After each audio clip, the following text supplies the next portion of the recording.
नमस्कार दोस्तों, मेरा नाम है वंश और आप देख रहे हैं वंश हॉरर टेल्स। कहानी शुरू करने से पहले आपसे एक रिक्वेस्ट है। अगर आप हमारे चैनल पर पहली बार आई हो तो हमारे चैनल को सब्सक्राइब करें और इस वीडियो को एक लाइक करना ना भूलें। अगर आपने इस कहानी का पार्ट 1 नहीं देखा तो पहले उसे जरूर देखें, वरना आप इस कहानी की डरावनी गहराई नहीं समझ पाएंगे। पार्ट 1 में हमने देखा कि 4 दोस्त श्रेया, कबीर, आन्या, सोहम कैसे एक खौफनाक सर्कस में फंस गए थे, जहां जैगू जोकर ने उन्हें रूम नंबर 14 के अंदर खेल के लिए बंद कर दिया था। अब आगे कमरा नंबर 14 का दरवाजा जैसे ही बंद हुआ, दीवारों से एक चीखती हुई आवाज गूंजी। हर गलत जवाब एक जान लेगा। कमरे में 4 कोने थे, हर कोने में एक चेयर और उसके सामने एक स्क्रीन थी। पहली स्क्रीन पर सवाल आया, प्रिया ने आखिरी कॉल किसे किया था? ए श्रेया, बी अर्जुन, सी पुलिस, डी मम्मी श्रेया कांप गई। उसने कहा, ए मुझे ही किया था। स्क्रीन ब्लिंक हुई, करेक्ट आंसर। लेकिन तभी दूसरी स्क्रीन पर सवाल आया, कबीर के लिए। जग्गू जोकर को किसने मारा? ए पुलिस, बी सर्कस के मालिक, सी खुदकुशी, डी दर्शक। कबीर बोला, बी मालिकों ने। स्क्रीन पर रॉन्ग आंसर फ्लैश हुआ। एक भयानक चीख कमरे को चीर देती है। फर्श खुलता है और कबीर की कुर्सी नीचे गिर जाती है, जैसे वो किसी अंधे कुएं में समा गया हो। श्रेया, आन्या और सोहम चीख उठते हैं। दीवारों से खून टपकने लगता है। हर बूंद में प्रिया, अर्जुन, रोहन और निशा की चीखें गूंजती है। अगली स्क्रीन पर लिखा आता है, अब जवाब नहीं, अनुभव की बारी है। कमरा अचानक हिलने लगता है और तीनों, श्रेया, आन्या और सोहम, अलग अलग कमरों में बांट दिए जाते हैं। श्रेया के सामने वही पुराना आईना है जिसमें प्रिया की आत्मा पहले भी दिखी थी। आईने में प्रिया की आंखें लाल और रोती हुई दिखती हैं। प्रिया की आत्मा बोलती है, मुझे मारा नहीं गया, मुझे छोड़ दिया गया।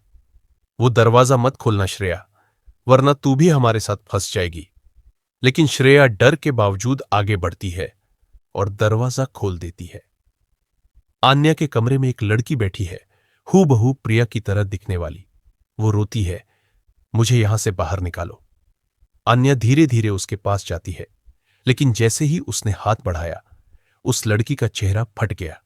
आंखों से कीड़े निकलने लगे। It was Jaggu in disguise. वो चीखता है, झूठ पर यकीन करोगी तो मौत सच्चाई में बदल जाएगी। सोहम के कमरे में 13 दरवाजे हैं।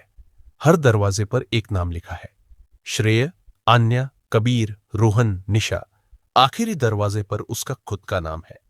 वो सोचता है, मैं अपने दरवाजे से जाऊं या दूसरों के। जैसे ही वो श्रेय वाला दरवाजा खोलता है, एक ब्लैक फॉग उसे खींच लेती है। अब वो भी जागू के खेल का हिस्सा बन गया। अब सिर्फ श्रेय और आन्या बची है। जागू मंच पर प्रकट होता है। उसके चारों तरफ आत्माओं की लाशें तैर रही है। वो कहता है, तुम सबने मुझे तमाशा समझा, अब मैं तुम्हें खेल बना दूंगा। रूम 14, कोई कमरा नहीं, ये मेरी कब्र है और तुम सब इसकी मिट्टी। श्रेय चिल्लाती है, जग्गू, तुझे मारा गया था, लेकिन अब तुझे मुक्ति चाहिए। श्रेय जग्गू को उसकी मौत का सच बताती है, जो नोटबुक में लिखा था। जग्गू रुक जाता है। पहली बार उसकी आंखों में एक इंसान झलकता है। अगर तुम चाहती हो कि यह खत्म हो, तो एक बलिदान देना होगा।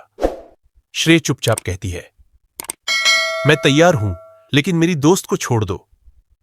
श्रेय एक जलती हुई रेखा के भीतर जाती है। जग्गू की आत्माएं उसकी ओर लपकती है, लेकिन वो मुस्कुराती है।